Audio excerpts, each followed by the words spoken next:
This is the Way Podcast. If you want to know more about the Way Podcast, go to podcasttheway.com.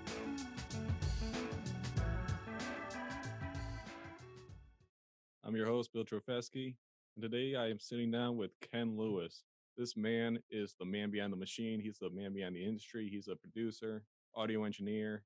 He knows his craft. He's worked with Eminem, Kendrick Lamar, Drake, Wu-Tang, Taylor Swift. Just think of a name, and he's worked with them. Ariana Grande, Beyonce, I go on and on. He's got 19 Grammys, 57 nominations, 101 platinum and gold albums and singles, 73 Billboard ones. So in today's episode, I sat down and talked with him, and yeah, let's cut to the episode. All right. So we're recording. How you doing today, Ken? I'm doing great, Bill. How are you, man? I'm doing good. Thank you very much to come on the show. It's an honor to have you on. It's my pleasure, man. I like doing these kind of things, so thank you very much for the invite. Sounds good. And so, yep, I already did like a little intro for the audience about you have a strong history, 19 Grammys, 57 nominations, 7 by names. You're going to have to tell me the distinction between that. And 101 platinum and gold albums and singles, 73 Billboard ones. So a little impressive resume, to put it lightly. It's a lot to crack open there. It's a lot to crack. I describe it nowadays. I brand myself as the weirdest resume in the entire music industry. And because those 101 plaques are across so many different roles, it's not like all of them are for mixes or all of them are for productions. They're all for producing, mixing, songwriting, arranging, several different kinds of instruments, singing. It's just like, and across many different genres. So I think one of the, I guess, most pleasing things about my career so far is that I've been able to kind of cross genres and wear a ton of different hats and be successful in kind of those different lanes. The converse of that is it's really, really difficult to pull all of those things together into, being able to use them all on one thing. But when you can, it's really great. So. Believe it. When looking at your website, you're labeled as a producer, you're a audio engineer, songwriter. You said you picked that up recently. And just like, how many titles do you go by? Really? It's kind of like me and my production partner, Brent Colatalo, are the production team Catalyst. And basically, we're like soup to nuts. If an artist shows up, we can do everything from, helping write the initial song to the full recording to all of the production, all of the, vocal comping and mixing and fixing and polishing and, completion. And then we can also help, get it out there and distribute it and kind of work our promotion channels as well. So it's not your typical, one person shop, but I've been making records for almost 30 years. So, I kind of have a rangy skill set.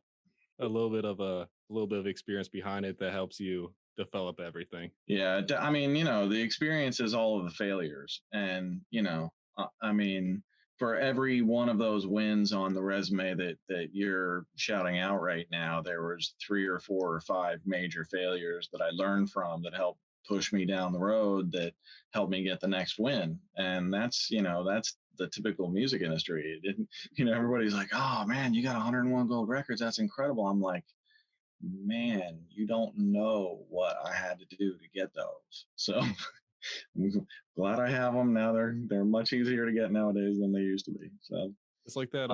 You ever see that picture of the iceberg where you like see a little bit on the surface, but then you see the whole bottom? You had a bunch of busts before that. And it's still, that's kind of one of the great mysteries of the music industry is it doesn't matter how big you get. There's always somebody who's bigger than you who's going to either be trying to take advantage of you or hold you down or help you up, or it's a super small industry and it's a really cutthroat industry, and sometimes it's a really incredibly awesome industry to be in. and every single day is just a different adventure. So I hear while looking around, like I heard a podcast that you did 5 years ago, and I think in that one you mentioned that even now you still work like 7 days a week. You still, still why? Like I feel like okay, I know there's probably still like people above you, like you said, but at that point, why not sort of take it easy, 5 day work week? You well, know? I mean, so the simple answer is, if I'm not doing the work, somebody else is, and the person that's doing that gig is probably going to do the next 10 gigs for whoever that artist or that client or that whoever is. And that's kind of nature of being a freelancer, especially during a pandemic, is it's as long as they're willing to pay my rate and the business is straight, I try not to turn work down unless I'm just overloaded. And so you know um, fortunately, work has been pretty steady through the pandemic, and I can work remotely in my studio, and not much has changed for me the way we work. But I can't be one-on-one with my artists, which is a real drag. And so hopefully, I'll be vaccinated soon and back to that. I'm sure everyone hopes these vaccines to kind of speed up a bit, except for the crowd that kind of doesn't. But Um, I've so for those of us that walk the walk, I've eaten out at restaurants 4 times since March 14th. And all 4 of those times were at off hours, 2 o'clock in the afternoon, 4:45 in the afternoon, at a corner table, way away from everybody, with all of the waiters and wait staff masked up. And only 4 times this entire year. And I mean, I don't want to die, and I don't want to catch something that is going to, wreck my lungs or my heart or both. And I wish everybody took those precautions. And if you're out there Washington, we're losing 4,000 people a day. yeah. All you gotta do is wear a mask and keep a little distance. That's such a small ask for us. Those of us, I'm immune compromised, so I take extra precaution. That's why I haven't gone out. But sometimes we do have to go out and interact with the public, and I'm hoping the public doesn't get me killed when I go out there. So yeah. Do you ever well, I guess you're not as much. I was gonna say, like, do you have people ever like run up to you, see you on the street? And I was gonna say, like, especially now with COVID, you're like that. Yeah, I'm not on the street much, so Yeah. that's if I'm on the street, it's only out walking the dog nowadays. But yeah, I mean, every now and then, it's not like I'm a celebrity. I'm a super niche guy in my little community, but in the New York City scene, there's a whole lot of the recording community there. So every once in a while, I'll run into people on the street just randomly, which is totally fucking mind blowing, and should never happen, but occasionally it does, and it's pretty cool. Do they ever But hand you a CD or say, "Hey, listen to my SoundCloud"? I mean, you get that in New York City constantly, but they're usually trying to sell to you. And then occasionally, like the old white dude goes up to the young rapper, and I'm just like, you should give me one of those. I'm not going to tell you why, but you should give. And they're always like, nah, $10, dude. And I'm like,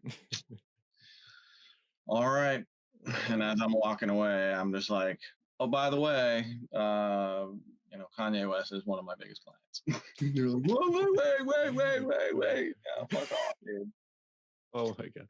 If I was in that guy's position, I'd be like on the ground, like on my knees, like, listen. I'm sorry. Where do you young rappers, any old white dudes who don't look like they should know a thing about rap, come up to New York City and ask you for a CD, you might just want to give it to them. All right, Food. yeah. Food for thought, yeah, everybody. Does anybody even sling CDs anymore? What would it be, like a memory stick now, or it's probably not even that anymore. I don't know what they're gonna sling on the streets after COVID. Links. I know. My researcher, she where's the stat? I think it's like 90% of music is streamed now. Yeah, and nobody's buying 90% of the market. Yep. Yeah, nobody's buying it. Nobody should be trying to sell it. Unfortunately, we're in this crazy time where everybody just thinks music should be free, and nobody's willing to pay for it. But the reality of that is that the sooner that artists wake up to that fact and stop swimming upstream against that fact and pretend that that's not the reality of things, the sooner that you can course correct and make smart decisions to capitalize on where you can make money in this market. And which I mean, I got to tell you honestly, we are at a time in history now where more artists, probably not more musicians, but more artists are making a living solely from music than at any other time in history. And that's because of streaming. And everybody thinks that streaming payouts are complete shit and it's robbery, and they are. And the companies are keeping most of the money. It should be a little bit more balanced. Having said that, I have witnessed this myself. I've been a part of two big indie success stories with streaming. That there's, I can't remember what the statistic is. It's something like either 16,000 or 29,000, or I'm going to get the stat wrong. But anyway, some amount of artists make six figures of income a year solely from streaming on Spotify alone. You can't, before streaming, if you didn't have a record deal, you probably were not making money in music. So now it's allowing people to take that independent route. Totally. In ways that, and like I said, there's again, the stat is more artists in history than any other time are making good, solid income, not getting rich, but making good, solid, middle class, livable income on the music industry on streaming than any other time in history. And the frustration is that all artists think that because they did it, I should be able to do it too. And why isn't my stuff streaming, and how come my isn't reacting and whatever? And well, guess what? It's still, you still got to be great at what you do, and you still have to hustle harder than everybody else. And it is about more than the music. You have to, as an artist, you have to be able to work your socials effectively and connect with your fan base, and you should be live streaming and all of those things now. But the reality is that if you're really, really good at what you do, and you work your shit, you should be able to survive and make a living wage solely on your music if you're good enough, because plenty of other people are doing it in the tens of thousands. Wow. Oh, yeah, that's a good side of streaming, definitely. Yeah. And, and it's frustrating because people, and here's the other stat that I'll give you. People look at, well, on Spotify, 1 million streams pays out $5,000 total to all rights holders. 1 million streams. Seems like it should be more than that. But then you have to ask yourself, take New York City as a radio market. Z100 plays a song on the radio, and it probably reaches 80,000 people. I don't know, I'm guessing. So you figure in order for that song to reach, let's say it reaches 100,000 people every time Z100 plays it, and they spin it 10 times. I don't think the payout on that is going to be $5,000, but it just reached 1 million ears. So if you look at streaming payouts in a similar fashion to the way radio payouts are, they're not so bad. The problem is that streaming has to scale up now, so that instead of like 100 million people using streaming, 1 billion people are using streaming. Then all of the listening goes up, and the amount of payouts is a lot more and more artists can eat the more people enter the system. So that's kind of how the streaming model is working. And not every artist is really cut out for the streaming model, but man, I have two artists, Des Rocks and Grizzly Adams, who both have over 100 million aggregate streams worldwide independently at streaming. Wow. So this shit is totally possible to do. Can I curse? Should I not curse? I don't know. I haven't asked. If you curse, I can just bleep it out. I forgot this was on the radio. I was like, okay. No problem. I forgot to mention that earlier on too. Yeah, oh, it's all good. It's all I good. missed back before COVID. If it was after 10, then I could, and I was just like the kids that are listening to this now shouldn't have listened after 10. Put it like that. Right, right. For the streaming too, I know like there was a lot of SoundCloud rappers coming up in the industry. I know Chance the Rapper, he won the Grammy. I think I read 2017, and he still hasn't signed with a label. I don't think, has he? He's what he did was an independent distribution deal with a major label. Oh, okay. So uh, I'm not certain about this, but this is my guess because Macklemore did the exact same thing. Basically, you partner, you create all of your own content. You record your own album, you pay your own producers, you do the whole album. Normally, a record label would fund that. So if you can create your own hit album without the record label, then you can bring that to a label and say, hey, I didn't need you for that step. I need you for the promotion step. So you're going to take a much smaller cut than you would have normally taken because I've got all of this momentum and I'm a known artist and all of this. You're going to take, it's probably a 70-30 cut is usually what it is now, as opposed to would be heavily the other way if he was an unknown artist signing directly to a label. But so these artists do what's called distribution deals, and the record labels basically just act as they put it on store shelves and they get it out to streaming services and they get eyeballs on it and things like that, and they help with promotion.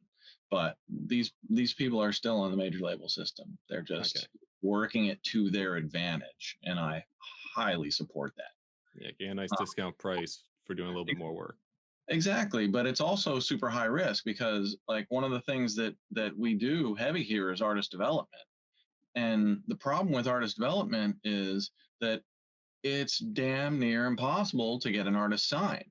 So you develop an artist for a year or 2 or 4, and then you can't get them signed in all of that time. And I thought they want to. I thought like right off the bat, if they got an offer, they'd want to sign. Yeah, but you need an offer that works. Getting an offer is not, they don't fall from trees. You got to go get that shit. The best way to get a record deal is to not look for a record deal. That is the life hack of the recording industry. Is if you think you're the type of an artist who is going to record something and then take those songs and go to a record company and play them for them and get a record deal, that's not how this shit works at all. How it works is you build yourself up on your own as an artist and you make a name for yourself and you get stats. You either get streaming stats or TikTok stats or IG stats, or prove yourself in some way. Write great songs, have great content, prove that you are a viable product, because that's how the record label looks at you. You're a box of cereal to those people. But take your box of cereal status and use that to make yourself rich and famous. So but don't get it twisted. You're a commodity to them, and if you're not a commodity that they can sell, then you're not a commodity that they want. And you having great music and nothing else going on is almost never going to make you get you a major record deal or get you successful. You got to do it on your own. That's just nature of the beast. I saw in an article too, you said you mentioned that a lot of people will get signed to a label or something, but that's almost like a kiss of death. Like they'll sign and then thinking they made it, but then they sort of fall off and that's the end. Yeah, the major label is not success. Signing a major label deal is a stepping stone. It is a stepping stone towards success. But statistically, only about 1 or 2 of every 10 artists signed to major record deals become successful. 1 or 2 of every 10 still. Wow, 10 to 20%. Right. Wow. So once you get that deal, that's simply an acknowledgement that somebody thinks that you might have the potential to go all the way. That is not an acknowledgement that you will go all the way. That is only an acknowledgement that, hey, we believe in you. We're going to spend some money on you. We're going to put some time into you, and we're going to see where this goes. And where it goes is almost always largely dependent upon what the artist does, how hard the artist works, how likable the artist is, how good at team building the artist is. Um, because nobody wants to work with somebody that they can't stand being around, or that's nature of the, like, people like me can kind of pick and choose to some degree who we work with, at least who we work with heavy. So if I'm looking at somebody and I'm looking at two different artists trying to decide who I'm going to work with, and one of them I really like and I'm friendly with and we laugh and we get along, and the other one's like always brooding and just in their own world, I'm going with the other one. And major labels think the same exact way, because this is the entertainment business. And people need to either love what you do or love you, but preferably both if you want to work in major label systems. I mean, there's levels to this, Yeah. So depends on what you want to play. I hope whoever is trying to get into the industry, they took that note to heart. But speaking of hard work and getting to where people are, I want to hear a little bit about how did you get to where you are, and how long did it take you to get to where you are? Well, I'm still going. I still feel like I'm in the middle of that journey somewhere. Meeting Eminem, Kanye, Ariana Grande, that's not. Yeah, I think all driven people are not happy with where they are, and I'm happy with what I've accomplished so far. I'm proud of what I've accomplished so far. I'm not trying to understate any of that stuff, but I don't feel like I'm where I want to be, and I'm not content with where I'm currently at. You can always go higher. It's sort of that always do better.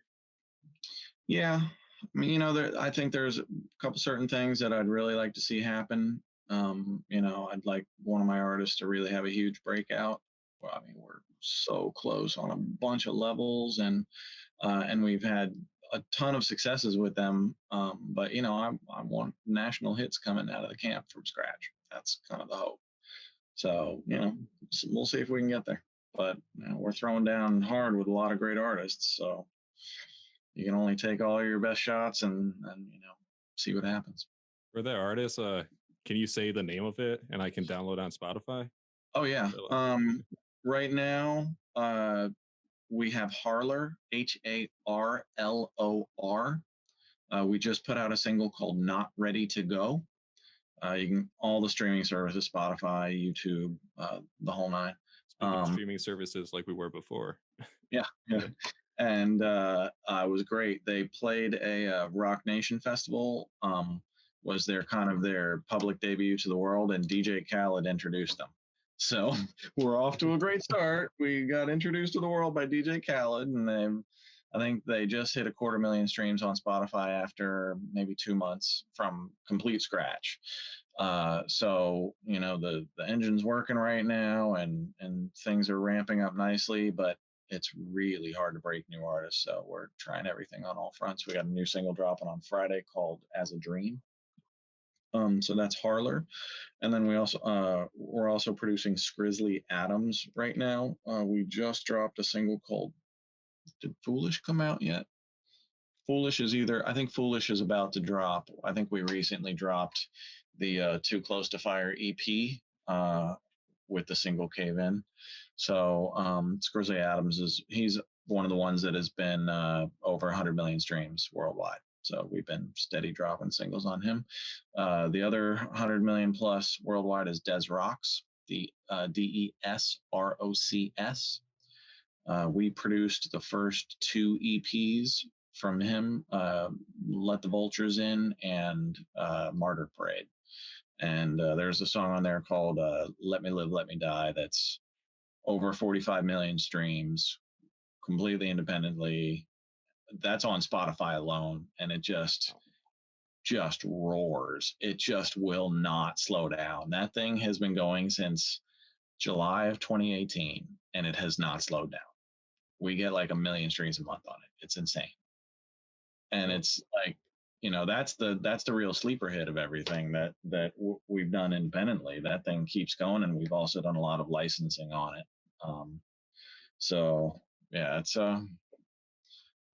if you can catch one of those, man, you can do well. I'll have to check that out. I know I've seen you work Music to Be Murdered by Eminem. I have that physical record to my right, but it sounds like it sounds like you really like to build up artists. I mean, they have their streams already, but well, with Des Rocks, we started from zero, and oh wow, yeah, not like a project concept with a bunch of skeleton songs is so where when did you pick him up? He was in a group on Epic Records called Secret Weapons, and I had mixed the Secret Weapons album for Epic, and then they got dropped from Epic, and Danny, who is Des Rocks, was looking for a producer, and he wanted the guy that did the Secret Weapons album to develop him, and that guy was already developing an artist, and he was busy, so Danny asked him, who's the other best producer in New York, and he's like, dude, the guy who mixed your fucking record is the best producer in New York. Go talk to him. So he came down and played me a bunch of song ideas for me and Brent, my production partner. And none of those song ideas ever saw a finish line, but we could tell that the vision for the project and the vision of just his talent and his artistry and his awareness of what he wanted to accomplish and his drive was just super obvious. So that was just a no-brainer project.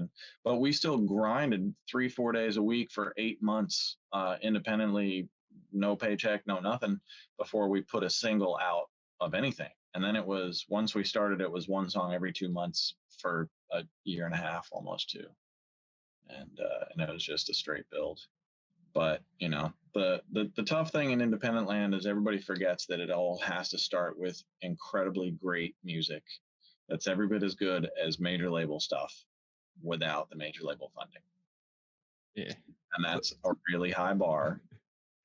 So somebody who wants to get into producing, I'm assuming they'll meet up with some people who want to get into rapping, but how do you get started? What kind of softwares do you run? How do you practice? How do you better your abilities? Nowadays, I think there's so many different choices for beat making. And that seems to be what most people want to do, just make beats, which I like making beats. It's fun. There's Ableton is probably the most, Ableton Live is probably the most popular DAW. And it's basically, it's kind of loop based. So it's really easy to get things to lock together and groove and sound good. And the controller is really easy to figure out. But even simpler than that, a lot of people are making music nowadays on iPad.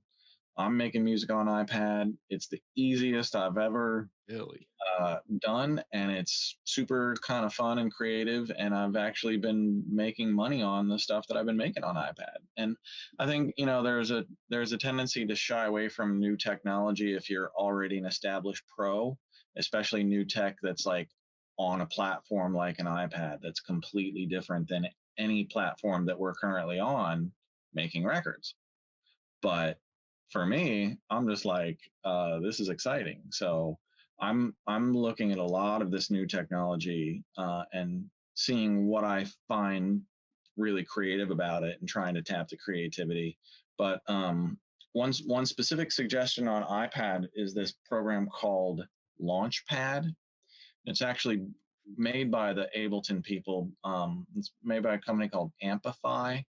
Called Launchpad by Amplify. And the great thing about that, especially even for starters, is that it's every sound in it locks to whatever tempo and key that you're in. So any sound that you add to your beat is going to automatically at least not be out of key. Okay. Might not sound good with it, but it's so it's kind of a really good starter thing to understand how to put things together.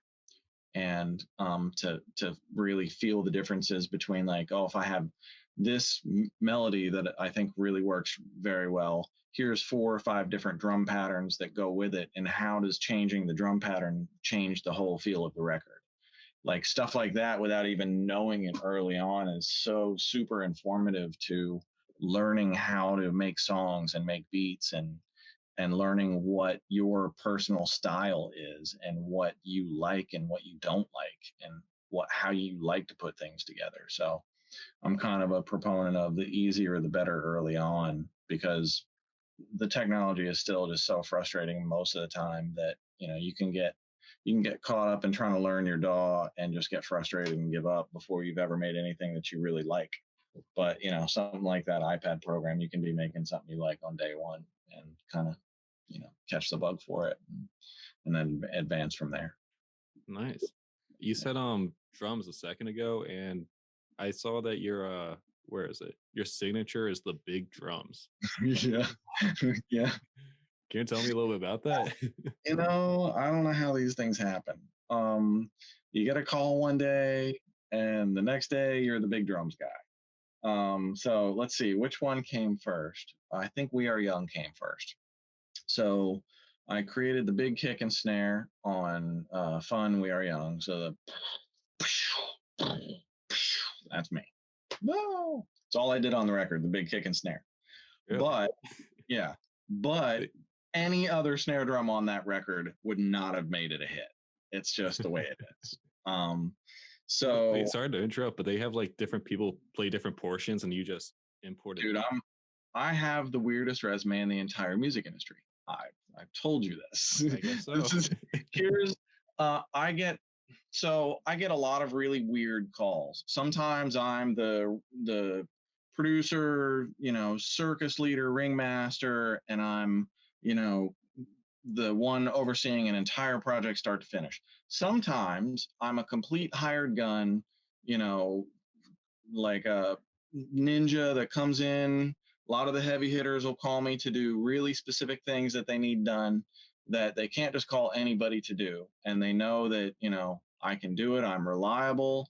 I know what is required of the job. I am trustworthy, and I'll deliver great work on time. And man, it just rains projects for me that way. It's great. So I'm kind of like the go-to guy for a lot of the heavy hitter producers who need to farm out certain high level specifics of their records and stuff that they can't do. They need to find a specialist. I'm the specialist. There you go. So big drums. So I did big drums on that, which led to the big drums on Alicia Keys' Girl on Fire, which were done completely differently than the big drums on We Are Young. Then I did the big drums on Bruno Mars' single Young Girls, which went gold. And that kind of started this string of those types of things. It's really weird how I kind of fall into these lanes of work calls. But it really all kind of goes back to Kanye West, because Kanye was, I think, kind of generally speaking, in the Kanye camp, I became known as the guy that when Kanye knew what he wanted, when he had a vision for something, and he's brilliant, when he had a vision for something and nobody in the inner circle around him either knew how to get it or could get it, I was usually the guy, or I was on the short list of people that they would call to figure it out. So I would get the craziest calls from Kanye to just do the craziest things. And after a while, he just stopped asking if I knew how to do things and just assumed that whatever he sent my way, I was going to figure out how to do it and deliver for him. So that got me a lot of great credits on a lot of really amazing projects. And then other people started taking notice of that. And then projects like Fun and Alicia Keys were kind of offshoots of originally, doing that type of stuff for Kanye. So would he like come to you, like say, hey, I want like this sipping kind of sound or something? Or would he already have like an idea and then like he'd send you a format and you'd so one of my favorite instances would be the horn section for All of the Lights, which was completely done in the studio with me and two horn players. One horn player named Danny Slam played the vast majority of the horns on All the Lights, and Tony Grusso played the high trumpets, and I filled in with some MIDI. But we basically spent 2 days recording that whole section, and another day and a half putting it all together and delivering it to him. But the initial call, Plain Pat, who was Kanye's right arm A&R guy for many years, from the beginning. Plain Pat calls me up and he's like, Ken, Kanye is going to call you in 5 minutes. I need you to do a horn section for him. I'm like, okay.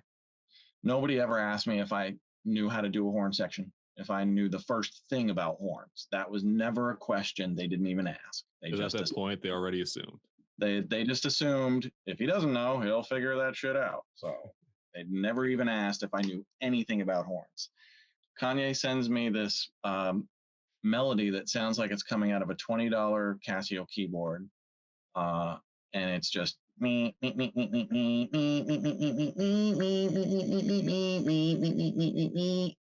that's it. And he calls me up, and we have like a 2 or 3 minute conversation. And the gist of the conversation was that he wanted me to take that melody and blow it up into a full horn section, and he wanted it to feel like a marching band in a stadium at halftime. And that was the entire conversation and the entire guidance. And what you hear on the record is verbatim what I turned in. You pulled it off. And the craziest thing was, I did it, and I thought it was like one of the best things I had ever done. I thought it was incredible, and I turned it in, and it was crickets. Nobody said anything. And usually I don't like to seem desperate, like, hey guys, did you like it? So I just didn't say anything. I just was like, all right, I'll take the loss on that one. They didn't like it, whatever. And then 3 months later, they call me for something else, and then I asked them. I was like, hey, what about those horns? The song originally was called Ghetto University when we were first working on All of the Lights. And if you go back now and you listen to the verses of All of the Lights with the thought that the original title of the song was Ghetto University, boy, those verses make a lot more sense. That was the original working title of the song for the longest. So they called me up after 3 months, and I'm like, hey, those horns on Ghetto University, did those ever, did you not like them? And they're like, oh, no, we love them, no changes, they totally win, everybody, sorry, we should have told you. And I was like, oh, thank God.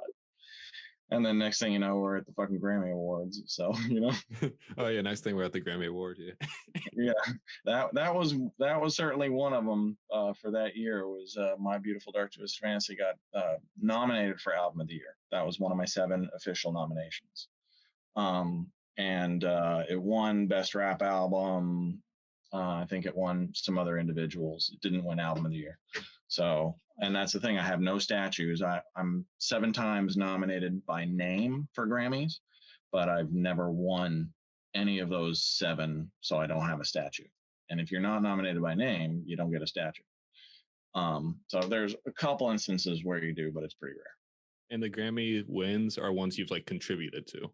The 19 credited wins are Grammys that I have been a credited participant on that have won their category. So They won a Grammy, but I was not a nominee on that song. I was a participant on that song. There's a big difference. When you see most people nowadays who call themselves Grammy nominated or I won a Grammy or things like that, no, they didn't. Most people, I hate to break this to you, Yeah. But it's and I understand it because a lot of survival in the music industry is marketing. So if you are credited on a Grammy winning or Grammy nominated project and you call yourself a Grammy winning engineer or a Grammy winning producer, it's stretching the truth a little bit, but not a lot of it. I mean, the project at least won, but you're not a Grammy nominee yourself. The only times producers and engineers are Grammy nominees are when we work on Album of the Year or Record of the Year. So I've done that 7 times. Wow. Well, I mean, still, yeah, that's insane.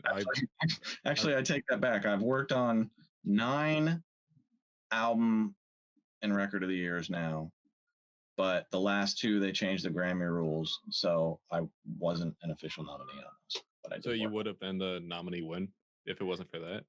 I would have won a statue the year that Bruno Mars won for 24 Karat, but that year they changed the rules.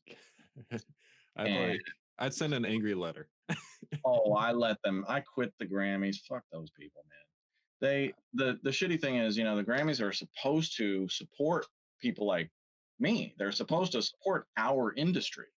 But what the rule change ended up doing in my calculations was disenfranchising at least 38 engineers and producers who would have been included officially in Album of the Year nominations just in that year.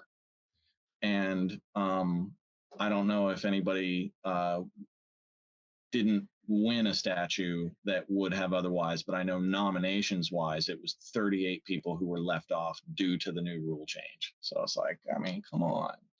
Wow. That's not 3, that's 38. That's 38 people who couldn't say that they were an official Grammy nominee. That's a lot. So when people lie about it and say like, oh, I'm a Grammy nominated producer, and you're only credited on that, but you're not an official nominee. Whatever, let it slide. How much of it is it's a different field, but I know the Oscars, they have a whole, like, I saw a YouTube video, they do this whole publicity run where they have to go to these certain festivals and then they have to market it certain ways and like all this stuff. So it's almost like the best movie winners aren't even like the best movie sometimes. Is it like that with the Grammys? To an extent, I think the whole thing is bought.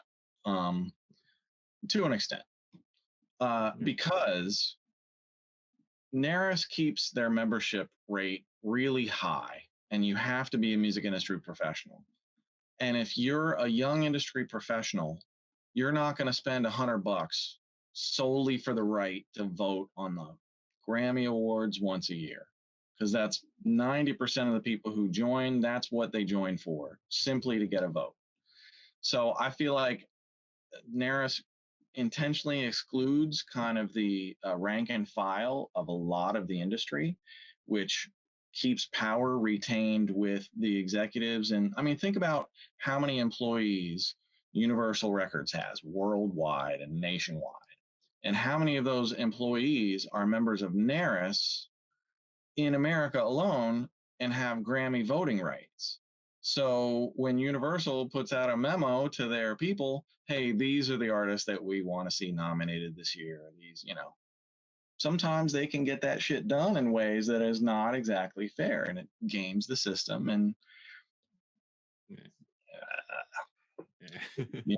everybody knows that shit happens. Yeah. I mean, this is not news. So, and the other shitty thing that happens is a lot of the categories are vote by committee. So it's not voted on by the rank and file membership at all. There's a committee of like 5 people sitting in a room judging a whole bunch of records and deciding out of this pile of records what's going to be the nominee for this category.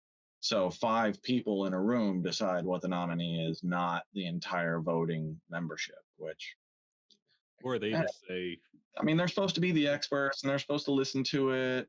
I don't know that there's a good way, but what they need to do is they need to have a stupid low entry membership rate that grants you voting rights. And I think their membership would explode. It would be far, far more representative of the entire music industry as a whole. But they don't seem to be interested in doing that. So, I don't know. Maybe there's just not money in it or as much money. So, well, the thing that all of us music industry people forget is that the Grammy Awards is a business, and that business puts on a show once a year, and they make a lot of money from that show, and that's what their business is. Their business is not taking care of me.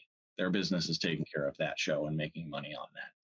And lest we forget that as creatives, that, if we want to work within that system and pretend that the Grammys is, the super important thing, because obviously it carries a super high cachet, that at the end of the day, it's a fucking corporation taking money out of the music industry, just like all the other corporations are. And, and we're just asking for crumbs and trying to hang on, it's a fun industry, really. Sounds like fun. Yeah. Oh yeah, yeah, I'm gonna bring it back to your music again, and well, I see you have some guitars behind you. I I do. know. I think you started playing guitar when you were 10 years old. I want to say that's why. I did. Yeah. So, how much? Well, I remember I read a book, and like musicians, like Prince or any of them, or any artist, can play multiple instruments because it just gives you a better feel for the music. I think a lot of instruments are work similarly. So, for instance, a 6 string guitar is very similar to a 4 string bass in that the top 4 strings are the same notes, but the bass is an octave down. So, if I know what the notes are on a guitar, I know what the notes are on a bass, and I can easily pick one up and the other and interchange them. And in fact, I've played bass guitar on probably almost as many albums as I played electric or acoustic guitar on, just because I've got enough talent and I'm in the right place at the right time and have the instruments sitting there. So, you know, it gets a lot of use. But similar with like violin and viola, if you can play one, you can usually play the other. So there's a lot of overlap in that with musical ability. But a lot of people are just like they play one instrument and that's all they play, and probably not terribly well. But the best thing about music is just being able to play um, for your own enjoyment. So, if you're an artist and you can sit and play 4 chords while you sing, to me, that's everything. That's songwriting. So, let people like me fill in all the embellishments and shit. But, artists just need a medium to be able to get their ideas out, be it a guitar or a piano or, an iPad with beats, whatever it is, something that inspires you so you can write. I bet that makes it easier. Like if you're in the studio and you have a guitar melody in your head, you can sort of plug it in, play it, and be like, okay, I want this, and it allows you to. Yeah. I mean, when you've done music long enough, I can hear. I guess here's kind of the way I describe how I hear things. So, say an artist plays me a song, and it's a demo. It's maybe an acoustic guitar and vocal. And if I really really connect with that song, sometimes in my head I'm hearing, as it's playing just the acoustic guitar vocal, I'm hearing the entire finished thing, drums and big guitars and backing vocals and arrangements and all that. I'm fleshing it out in my brain as I'm listening, and I'm evaluating like, what could this song be? It's always about what could this be? And that's not how the listening public listens. The listening public listens to, this is what it is. So, that's a skill you develop over time, to just be able to listen to something and go, okay, what could this be? And then go after it and get it. And it's never, if you could somehow analyze those two things, they're never going to be the same things, but it gives you like a starting point of, I see a vision for this song, and I see a vision for where this artist can take this song in a super engaging and creative way. And that's a skill that most artists struggle with on their own. They're, maybe great at conceptualizing the song and getting a basic performance down, but getting super high level performances and top level production is just, there's a reason why we exist. So It's almost like you see like the face of a painting, but you're able to paint the rest of it and say like, oh, these colors, these bushes, these everything to give you a painting, but with music. totally, it's like seeing the painting before it's there, knowing exactly, within reason, knowing what that painting is going to look like before you even start, before you've sketched anything. You just hear it and see it, and you go, okay, I know. And that's a skill I think you probably develop over time. But that's how I hear almost everything. It's like it's really hard to switch back to just listening to music for enjoyment. And that's I the was going to curse. ask that. Do you still like music the same, or does it? I love music. I obsessively love music, but it's hard because I'm always working on it. It's hard to then find time where I want to just listen for enjoyment. But I've been trying to be more conscious of that lately and listened to more things strictly just for the love of music and for the enjoyment of listening and for nothing else. Because one of the curses of this is you analyze everything, and everything that you listen to, it's you're in class and you're studying, You're so listening. It's like a perfect finished song, but you're still picking apart. Like, oh, he should have had this beat. it's Do this. it's not only like, oh, he should have. It's like, oh, that was cool. Wow.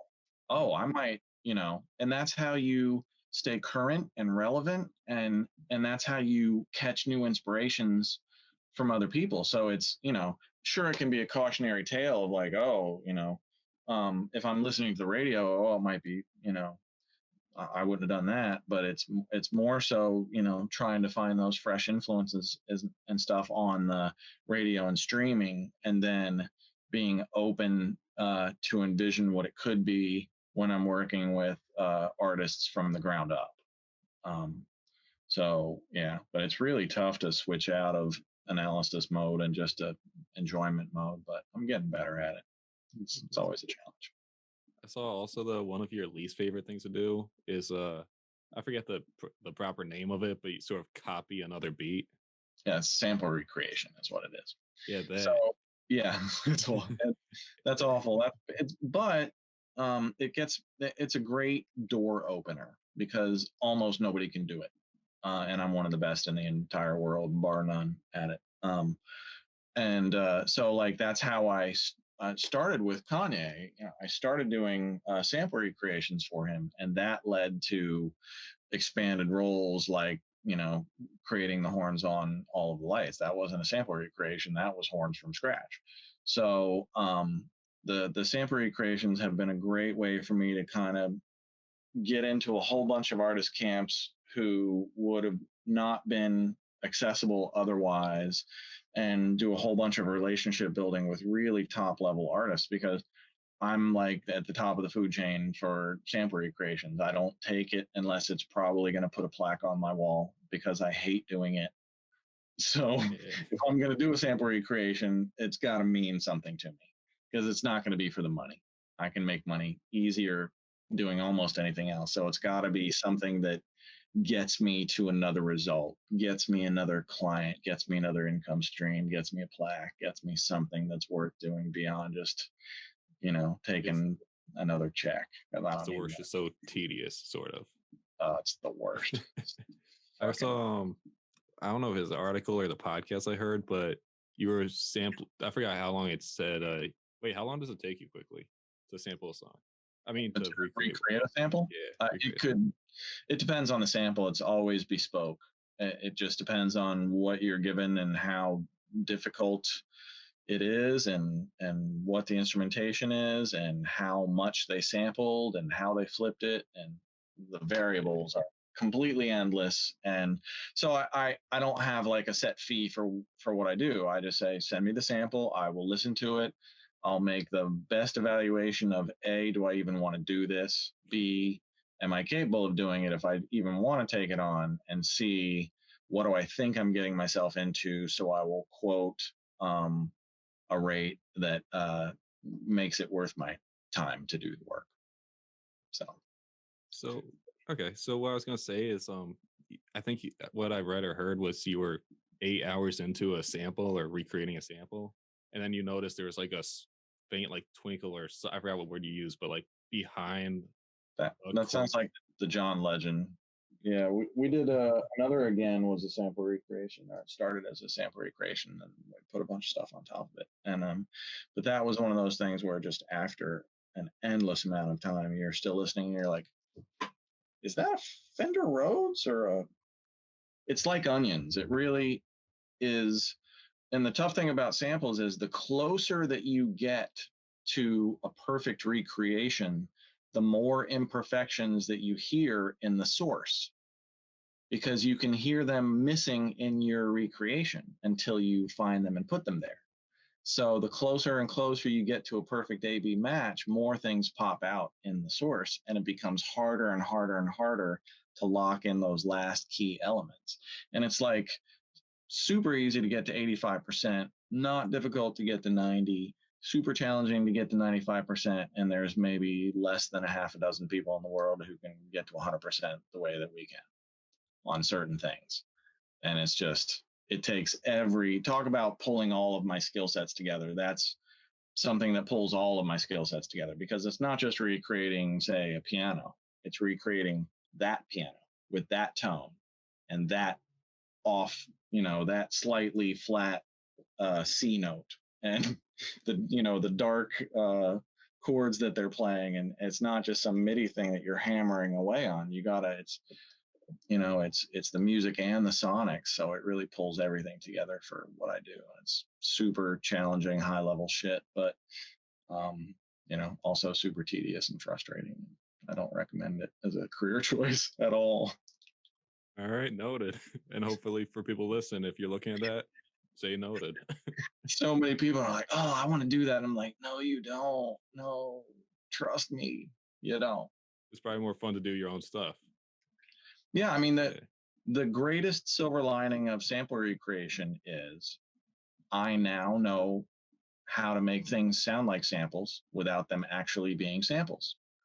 And I have all of these different techniques that I've built up over the years to emulate those sounds and feels that other people don't know because they haven't put them together from scratch. So when other people are still sampling and I'm creating new songs from scratch that feel like somebody sampled that thing, then I save all the publishing and the master rights, and and all that money goes to me.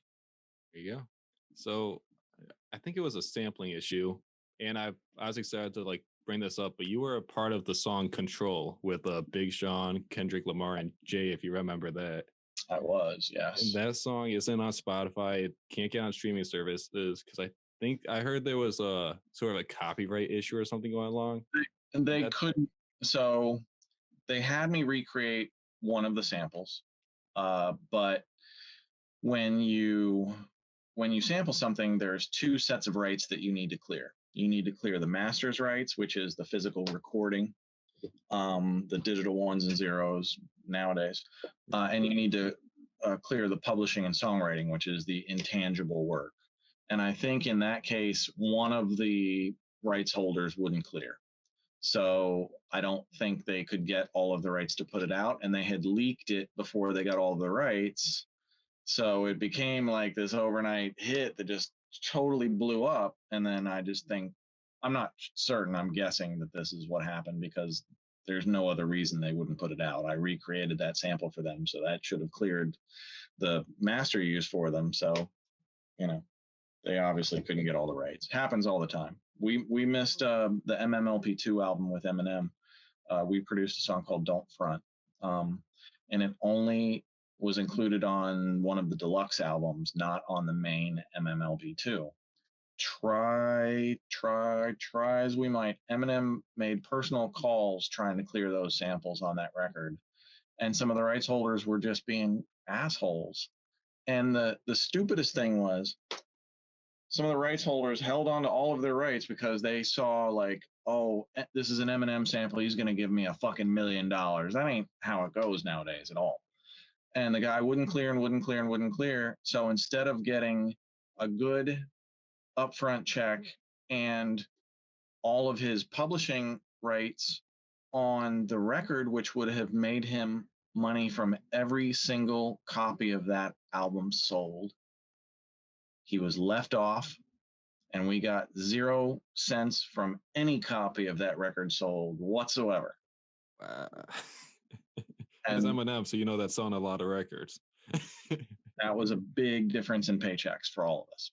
And that was just rights holders thinking that they found a pot of gold with, Eminem's going to use their old song and they're going to hold on to all the rights because they want that big pot. And then it gets left off the album. That shit happens all the time with greedy rights holders. And, sometimes they just don't want their stuff sampled, and I got no problem with that. But this was just a question of they wanted more money. Side note, I played that song while looking around and stuff, and I thought I was like, wait, is this the MLP one? Did I mess it up? Because you did an old school kind of beat with it. Totally. That was M's idea. So M brought us that idea and wanted us to execute it with him, so we did. Yeah. And same with Alfred's theme. Alfred's theme was M's idea. He brought it to us, and we helped him execute it. So There you go. It's yeah, just songs like Control. Like there's another one, Chance the Rapper. It's called My Peak with Future that got leaked. That's 5 years ago. It's just ones like Control, My Peak. Like to me, those are incredible songs, and it sucks that they'll never be released. And the only reason we know of Control is because you said it got leaked. So that whole Kendrick verse is kind of iconic, yeah, and we would have had no idea about that. right. And there's Speaking of records, you have no idea about the Wu-Tang Clan Once Upon a Time in Shaolin double album. One copy in existence in the government locker right now, and I mixed that entire double album.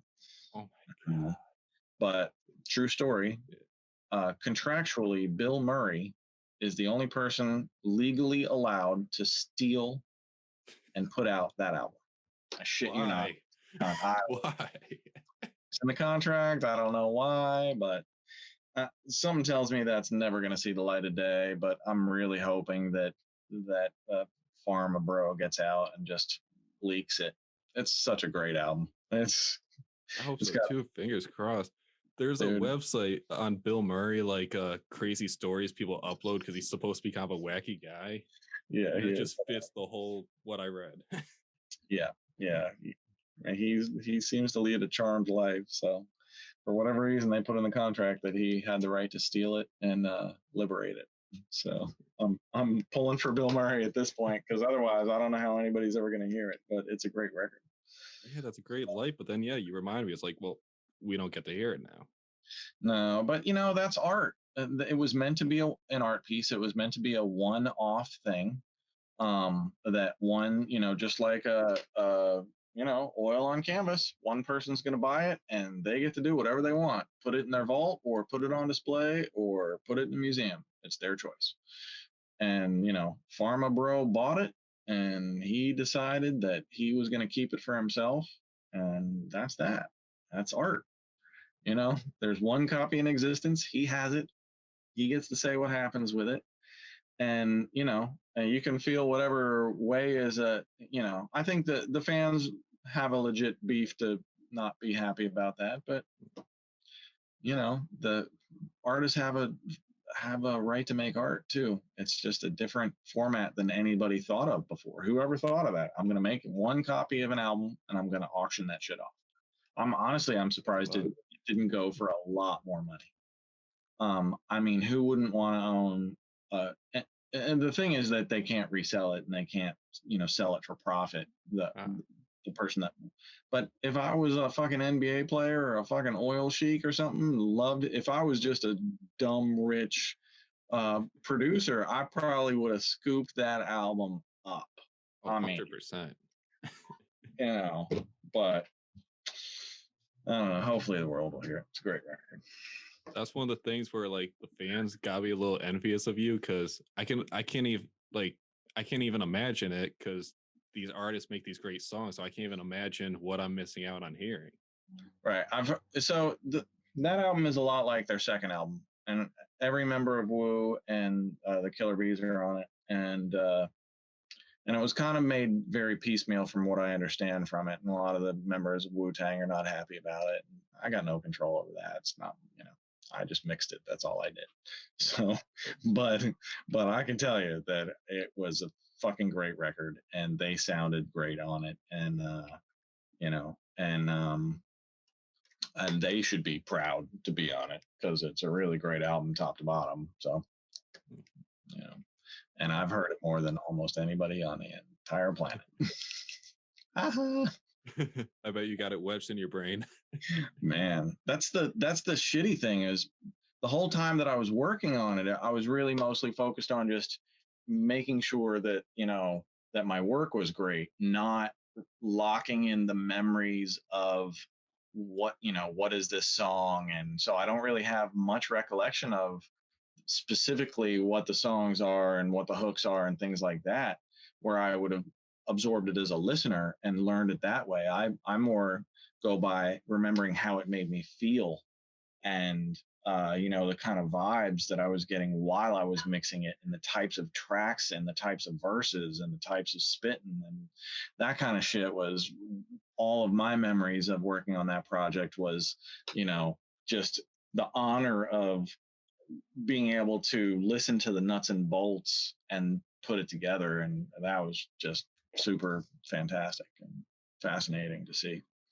And the toughest part about that was not fucking it up. You have Because pressure on your shoulder, or there's a pressure for people like me to polish things, to make things perfect, whatever perfect is, whatever professional. But Wu-Tang is the street. They're not polished and they're not professional at whatever your idea of professional is. They are really raw, and it's about the vibe and the energy and the feel. And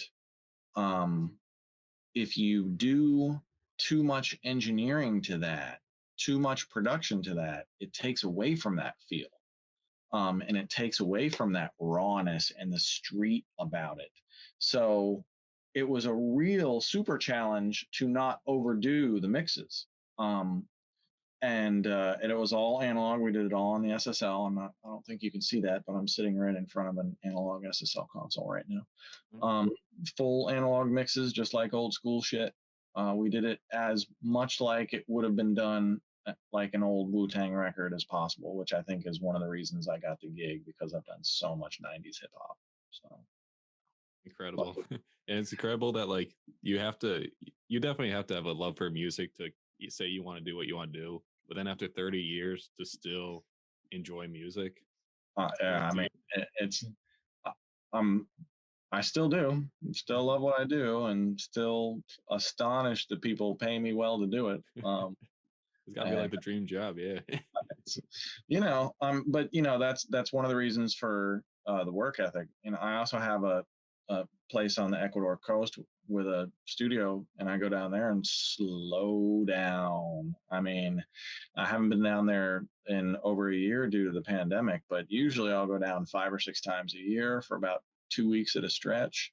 And I still work almost every day, but it's 4, 5, 6 hours, unless it's a deadline type of thing, instead of 12. So I can definitely slow down with the best of them, but usually the in-betweens are, grinding until I can get a chance to get back down to Ecuador and slow down. Yeah, I bet it's nice to relax when one time you said you worked 67 hours straight at one point. Public Enemy. I could never do that now. That was straight, no naps, almost no breaks. 5 mixes in a row. They called me for one. And I even got to the studio at like 10 o'clock at night. So that was when that time clock started, and I had already been awake. And wow. So yeah. Yeah. So I started that, and I turned in the first mix, and they were on a heavy deadline. The record was closing, and they heard my first mix, and they were like, "Well, can you mix another one?" I'm like, "Yep." Heard the second one. Can you mix another one? Yep. Third one. Okay. Love that one. We're going to move you down to this other studio. We were at Sony Studios in Manhattan. We're going to move you to another room. Can you mix one more? Yep. That was 4. And then 5, we're going to move you to one more room. And can you mix one more? Yep. And had the record not closed, I probably would have mixed another one after that, but they had to get it to mastering and get it to the pressing plant. And that was, but it was more money and better credits than I had ever gotten before then in such a compact time. I mean, and plus it's Public Enemy. I mean, Public Enemy in the 90s. Now it's like nobody gives a shit about Public Enemy, but this was Public Enemy in the 90s. I mean, they were the hip hop trailblazers, especially in New York. So just the buzz of working with them, I think, was part of what kept me awake. But I could never do that shit now. It just destroys you physically. I'll say I guest appeared on a podcast like 5 days ago, and in the background of one of the professors, it was Green Red podcast for people curious. He had a Public Enemy poster, so It's still Heavy going. and heavy influence that group. You know, it's kind of like Kanye West. Like they have influence far beyond hip hop, and Yeah. and artists and other creatives that you would never think would be influenced by them are influenced by them. Just same as Kanye. Like Avenged Sevenfold called me to work with them because of my work with Kanye. Can't even make this shit up. Like but how cool is that? I It's mean, insane. Yeah. you know, and so, yeah, working with Avenged was fucking incredible. I love those guys. So yeah, you know, it's all music to me. It's just different genres. I've it's been one of the blessings in my career being able to float between genres and being able to pull something from another genre into their genre. So, for instance, like J. Cole, on the Born Sinner album, I produced all of the live choirs and live strings. So, which ended up on, I think, 9 songs. And then I did some skits on it as well. Crooked So, Smile, one of those great. I have to say, too, like the first 5 times I heard it, J. Cole's an amazing artist. But just the on my way down is like the reason I kind of listened to that song oh the first few man. times. Yeah, that I remember cutting that choir, man. That was a moment. We had almost, I think it was 28 or 29 people in the choir.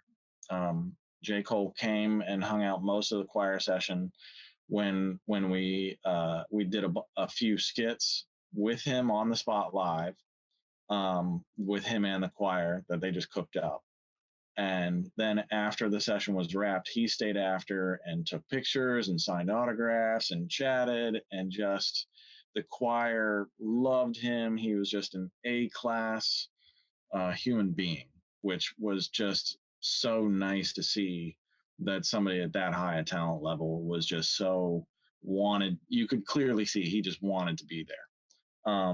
And then when we cut the string section, we had 16 live strings. And he walks in. We were at the old power station, Studio A, great string room. And so he walks in, and I'm standing at the studio glass looking out into the studio with these 16 string players, and you could hear them playing his song in their arrangement, just warming up through the speakers. And he comes and he stands next to me, and he just jaw on the floor. He's like, and I'm like, Yeah. I know, that's your song. He's like, I always thought that was just this on a keyboard. I never thought that was that. And I'm never going to make that mistake again. And I was like, yeah, those live string players, the inflections, the dynamics, the tempos, it's nothing like it. So that was another thing. We cut 16 strings for that. So that's one of the favorite things for me, is when I get called by somebody like J. Cole to bring another musical universe into their universe in an authentic way, with somebody who understands both universes. And and that's been the majority of like kind of high level hip hop credits that I have, is those kind of pull together. So keeps things fun. I believe it 100%. Yeah. I don't want to take up too much more of your time. So thank you very much for coming out to the show again. Thank you for having me, Bill. Appreciate it, man. And if you have one thing to tell the audience, like one final point, topic, thought, what would it be? If you're thinking about music as a career, that do it for the love. Don't do it for the money, because there's very little money in the music industry, and most of it is concentrated at the top, and it's very hard to get. So if you want to work in the music industry, make sure that you absolutely love this and can't see yourself doing anything else, and then you might be cut out for it.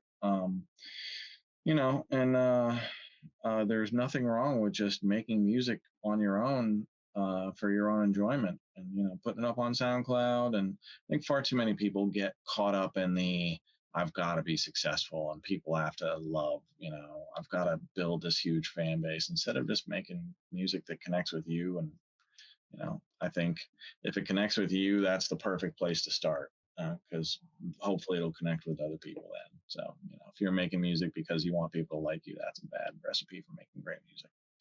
So there's the artist advice for you. Sounds good. Well, again, for everyone, Ken Lewis, again, thank you very much for coming out to the show. My pleasure. Thanks, Bill. This has been The Way Podcast. If you want to know more about The Way Podcast, go to podcasttheway.com.